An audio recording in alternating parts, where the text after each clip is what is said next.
Namo tassa bhagavato arahato samma sambuddhassa. Namo tassa bhagavato arahato samma sambuddhassa. Namo tassa bhagavato arahato samma sambuddhassa.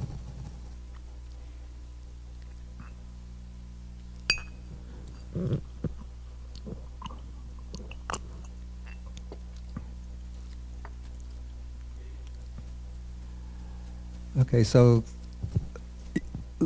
last evening I gave an overview of the development of the Abhidhamma and the main projects within the Abhidhamma enterprise. And now today we're going to come to an examination of the first two chapters of the book that we're using as the basis for this course.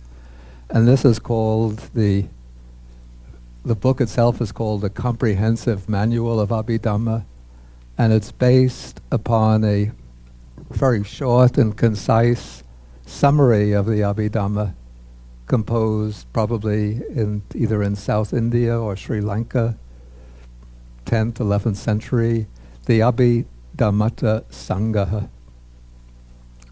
And first, I want to briefly give an overview of the Abhidhamma literature so that you can see where the Abhidhamma Sangha fits into the history of the Abhidhamma. Okay, the foundation for the whole Abhidhamma system in the southern tradition, the Theravada Buddhist world, is the Abhidhamma Pitaka. And this consists of 7 treatises, which are of a rather abstract nature, dealing with the dhammas, the basic phenomena of existence, from a variety of points of view.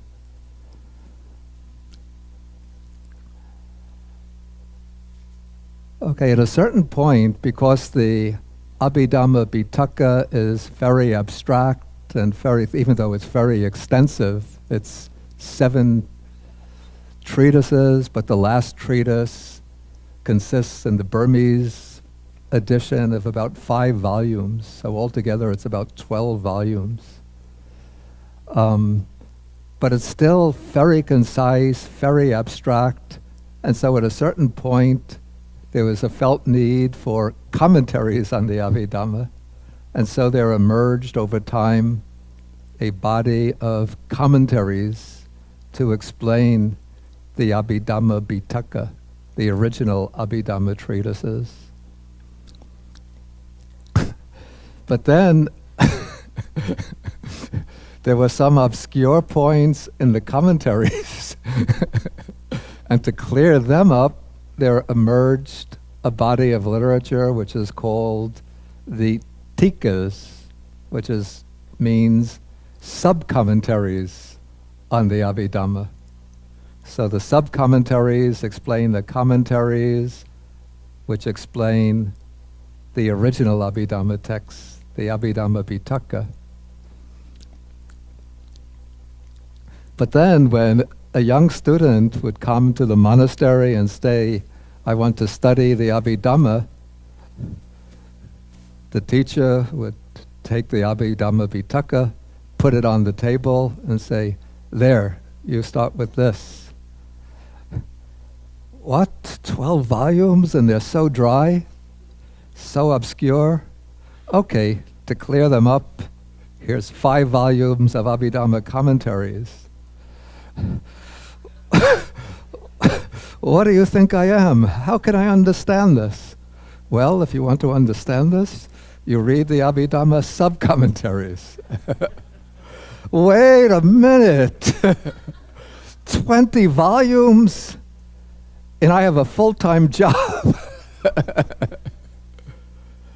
And so somebody had the bright idea that, we have to help these young monks who want to study the Abhidhamma.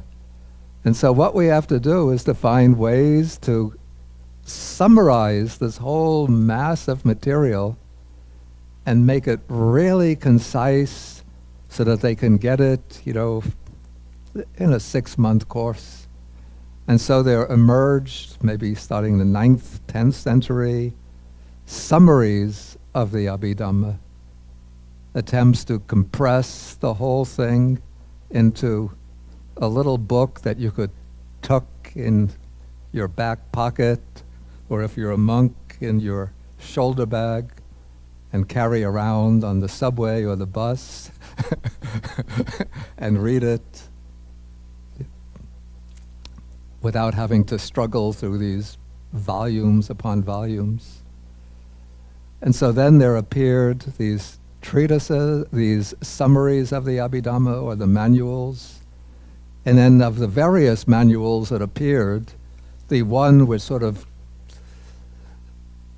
dominated and came out at the head of the bunch, and which became the standard manual for learning the Abhidhamma, is the Abhidhammata Sangaha, which is the treatise that we have here. So in countries like Burma and Sri Lanka, when anybody wants to study the Abhidhamma, the way they're introduced to the topic is through the Abhidhammata Sangaha. In fact, in the traditional monastic way of education, when you want to study the Abhidhamma, what happens, you're not only given the Abhidhammata Sangaha, but you're told you have 1 week to commit that to memory, or maybe 1 month to commit it to memory. And so without even understanding it, the young monks are expected to memorize it. Then once they memorize it, then the teacher will give an explanation. But over time, when the young monks would be looking at the Abhidhammata Sangaha, they would be thinking, it's very concise, very brief, but we can't understand it. And so then there came teachers who did what?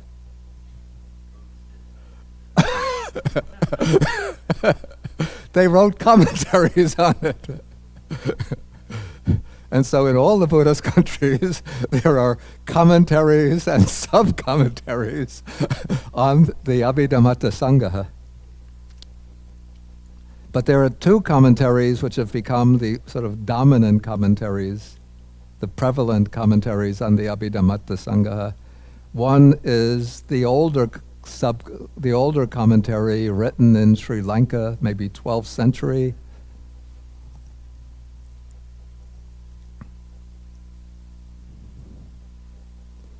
And it's called the Vibhavani Tika.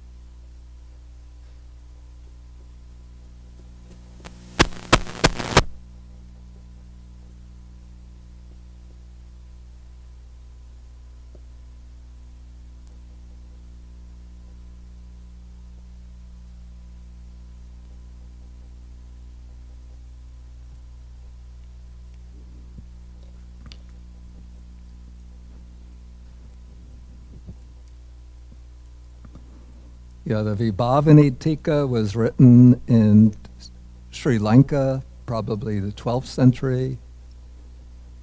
And it had been the standard for centuries.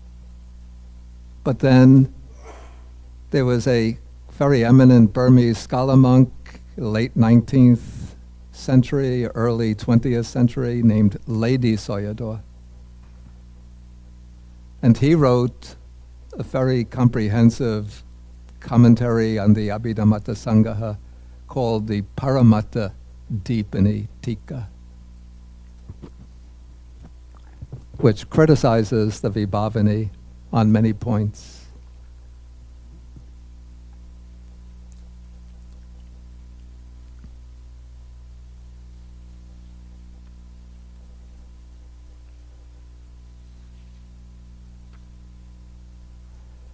Okay, so now we can start the Abhidhamma Sangaha itself.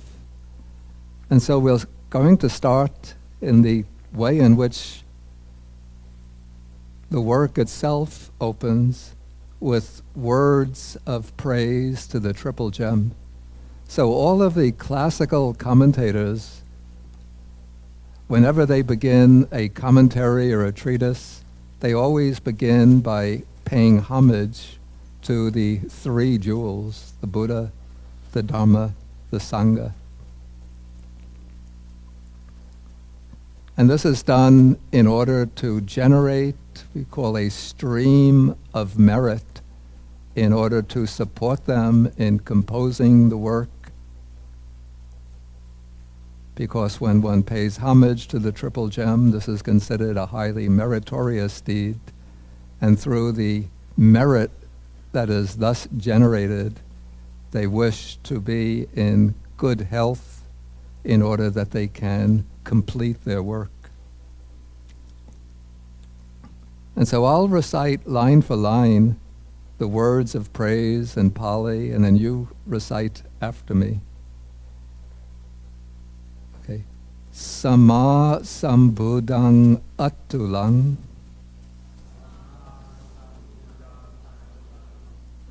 Sasadhamma Ganutamang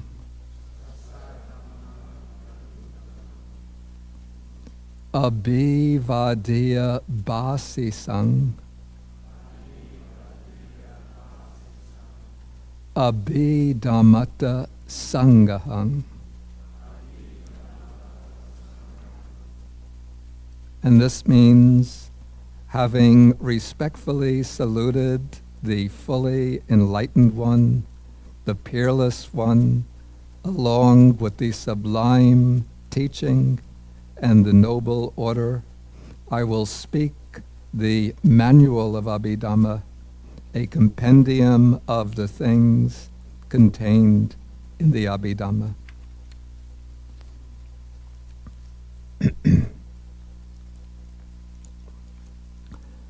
And now we come to the second verse.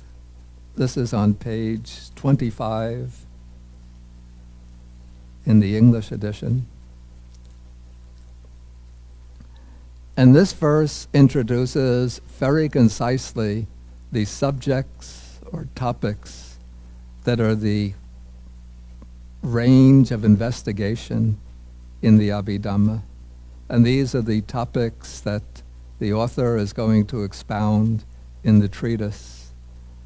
And so he says that the things or subjects contained in the Abhidhamma, spoken of therein, are altogether fourfold from the standpoint of ultimate reality: consciousness, the mental factors, matter, and Nibbana.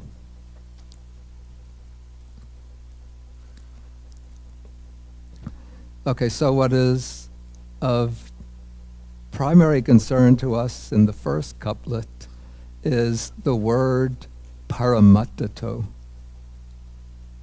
The word paramattato is a compound which comes from one word parama, which means supreme or highest, and atta, which originally meant meaning or goal. Actually, I don't have to write it. You'd see the word in front of you. The word paramatta is used in the suttas by the Buddha, but not in the same sense that it acquires in the Abhidhamma. in the suttas, the word paramatta means quite literally, in the original sense, supreme goal. And it's always used as a designation for the ultimate goal of the Buddha's path, that is Nibbana. So the Buddha urges his disciples to strive for the supreme goal, or to realize the supreme goal, paramatta. In other words, to realize, to attain Nibbana. But over time, the word atta came to take on another meaning. It came to mean entity or thing, or something that is real. And so in the Abhidhamma system, the word paramatta comes to mean that which is ultimately real, those things that are ultimately or truly existent.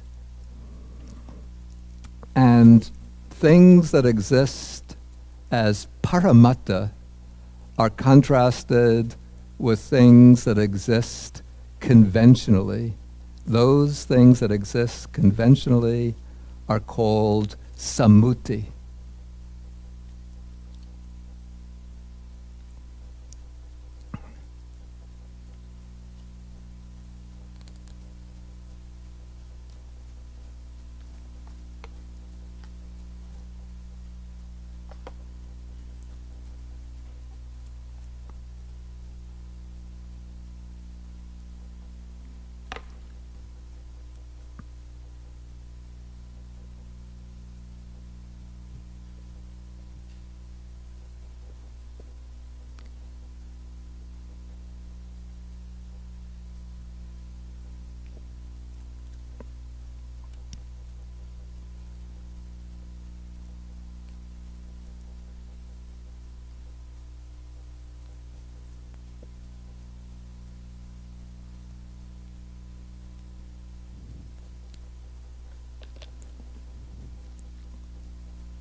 Yeah, the word sammuti, which is translated as convention, comes from the prefix sang, which means together, and is based on the root man, which means to think. So sammuti are things which are literally thought together, in the sense that they are things upon which we reach a kind of tacit agreement or a consensus that such things exist, that they're real, that they are actual. And so a contrast is established between those things that exist only conventionally, by consensus, through the conceptual activities of the mind. Those things that exist as conceptual constructs, as mental fabrications, which can be true or valid from a particular point of view, but which are not the ultimate objects to be investigated with wisdom, with insight. Those things which are to be investigated and understood with insight are the things that are said to be the paramatta, the ultimate realities, or sometimes they're called paramatta dhammas, those things that are ultimately real. So this is concept of paramatta ties in with the Dhamma theory that I spoke about last night. So Buddhism, even in the suttas, we see that there are two ways in which the Buddha gives discourses, two ways in which he formulates his teaching. One way is based upon conventional realities. For example, the Buddha will say that a good disciple is one who observes the 5 precepts. He abstains from killing other living beings. Or a monk who possesses 3 qualities is capable of realizing the highest goal. What are these 3 qualities? He possesses virtuous conduct, he possesses concentration, he possesses wisdom. Okay, so all of the Buddha's discourses, which are formulated and expressed in terms of people, human beings, men, women, monks, lay disciples, which make reference to animals, to sentient beings in this world and other worlds, which speak about gods, human beings, animals, hell beings, and so on. All of those teachings are delivered from the conventional point of view. That is, they use as their subjects, their means of communication, reference to conventional entities from the Buddha standpoint. Men, women, living beings, sentient beings, animals, and so on. All of those are, in one sense, they're truly existent, but they are conventional realities. Realities that are established through conceptual construction, mental fabrication, based upon the underlying stratum of the Dhammas. Okay, the other type of discourses that the Buddha gives are those which are formulated in terms of bare Dhammas, simply in terms of the basic, call it the basic constituents of experience, without reference to persons, human beings, men, women, and so on. These would be teachings, for example, in terms of the 5 aggregates. And so we have in early Buddhism, even in the Buddha's discourses, schemes that are delivered in terms of bare Dhammas. So we have a number of these schemes. For example, the 5 aggregates. What are the 5? Again, when you get old, your memory starts to get rusty. Puppy dogs.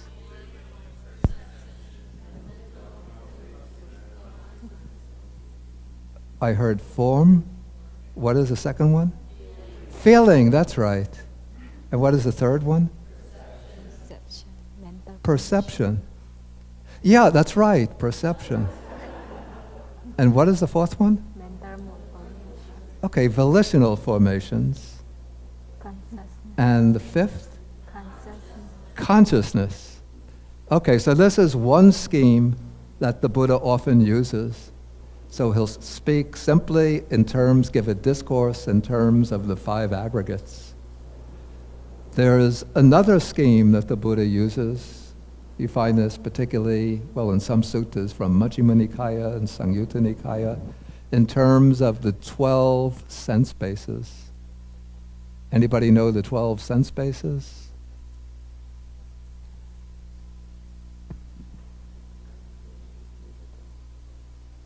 You're close. You're on the right track. Yeah, okay. Okay. Okay. They are words from everyday, 5 of them, or 5 pairs of words of everyday speech. Okay, the eye and visible forms, the ear and sounds, nose and odors, tongue and tastes, the physical body, the sensitive body, and tangible objects, tactile objects. And then the sixth is the inner faculty we call simply mano, the mind faculty and its objects, which are called dhammas. Could translate this as mental objects.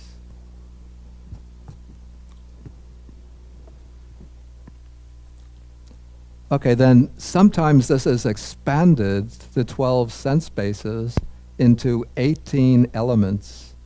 This is done by taking of the 12 bases, taking the mind base and then breaking that down into 7 types of consciousness. So in addition to the previous 11, we have eye consciousness, ear consciousness, nose consciousness, tongue consciousness, body consciousness. And then on the mental side, we have a distinction made between mano as the mind element and mano vijnana dhatu, mind consciousness element. I'm not going to go into the distinction between them now, but just shows how the Buddha has used different schemes of basic factors in order to expound the things that are to be understood with wisdom and contemplated with insight. And so what the Abhidhamma has done is to take these different groups of phenomena that the Buddha gives as the objects of insight and treat them in great detail. And the Abhidhamma has made 2 moves which are quite innovative and quite significant. One is to take these different groups of phenomena that the Buddha speaks of in the suttas and then distinguish them with the designation, with the label paramatta dhammas, that is, things which are ultimate realities. In the suttas, we don't find the Buddha using a word that means ultimate reality, but the Buddha just gives some discourses in terms of people, human beings, individuals, monks, lay people, etc., and other discourses in terms of elements, aggregates, sense bases. But the Abhidhamma, thinkers of the Abhidhamma, take the discourses in terms of people, human beings, and so on, and say that those discourses are based upon the conventional reality, conventional truth, consensual reality. Whereas the elements that the Buddha speaks of in the more philosophical discourses on aggregates, sense bases, elements, that those factors of existence are the paramatta dhammas, the ultimate realities. And so, in terms of these 2 schemes, we have or based upon this twofold division between paramatta dhammas, the ultimate dhammas, and conventional realities or conventional conventions, we have a twofold truth that it is said the Buddha uses, that the Buddha's teaching is based upon a twofold truth. There is paramatta satya and sammuti satya.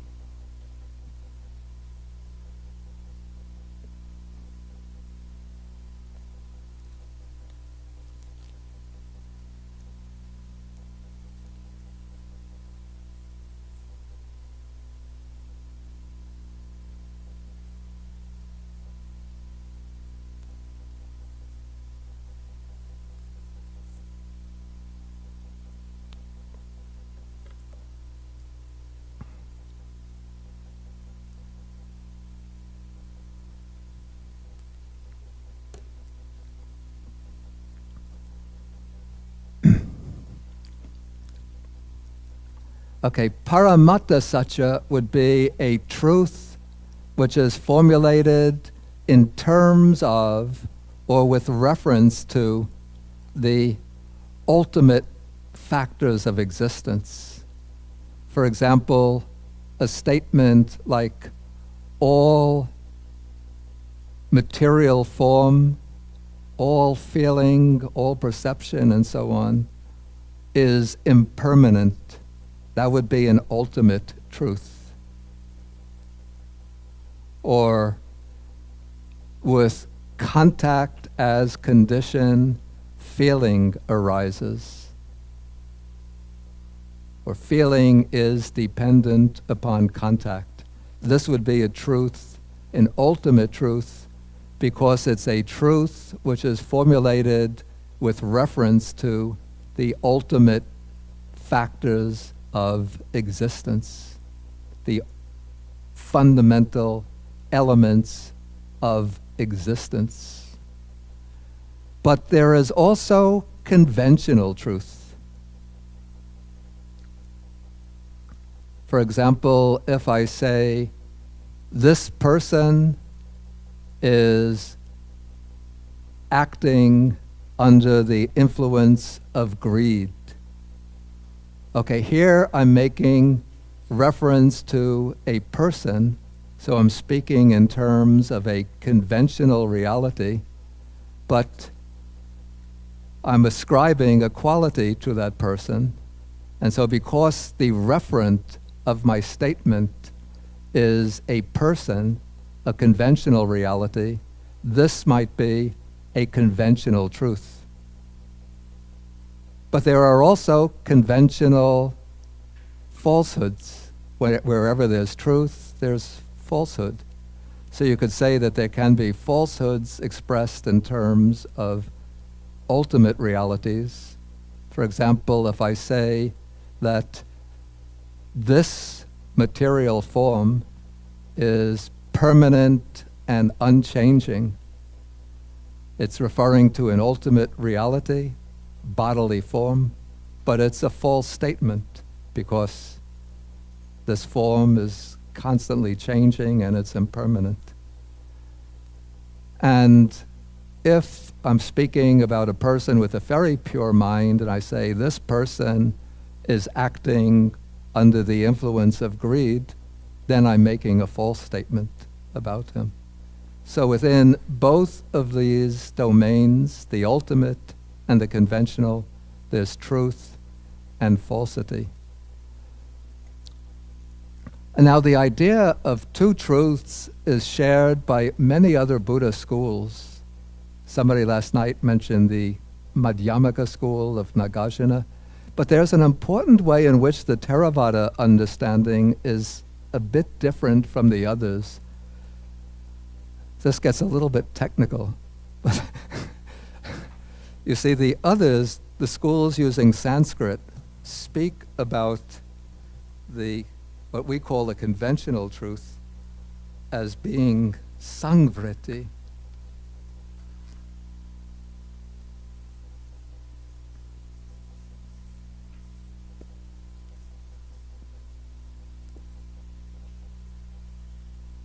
Rather than sammuti. And sangvriti means concealment.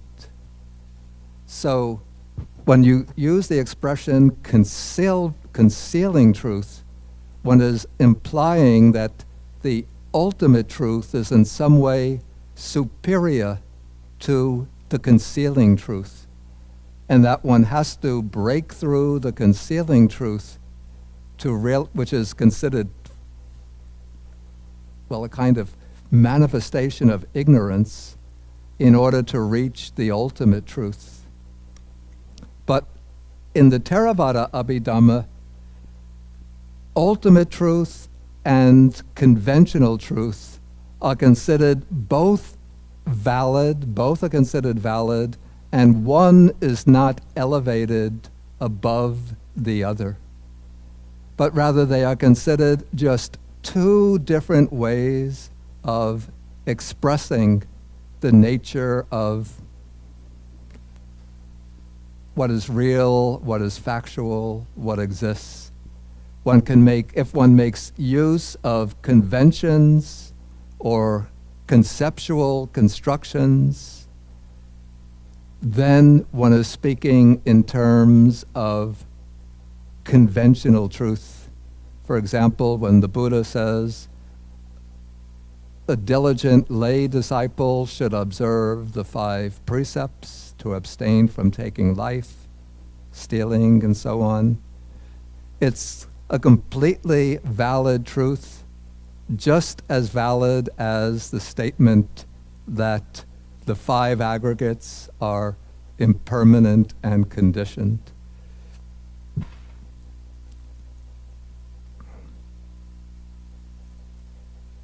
Okay, I said that there are 2 steps that the Abhidhamma